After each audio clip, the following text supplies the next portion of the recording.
I've got a broken piece of custom jewelry. I'm not sure exactly what kind of metal it is. The magnet doesn't stick to it, so it's not steel. To fix it, we'll put it on a ceramic tile and we'll use a torch. Clean it with rubbing alcohol.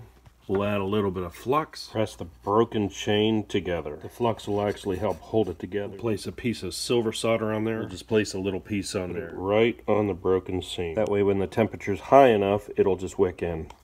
We'll apply the heat, and as soon as it wicks in, pull the heat off.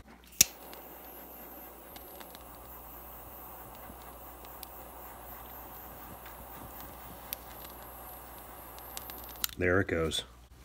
It'll need just a little more heat. Just watch until it sucks in. There it is. And now we've got it all put back together. If you look closely, you can see the repair, but from a distance, you're not going to be able to detect it. We'll give it a good clean. You'd be surprised what toothpaste will do. Work everything in with a toothbrush. That'll really bring back the shine. This older piece of jewelry goes back a few generations. Now it's ready for another generation.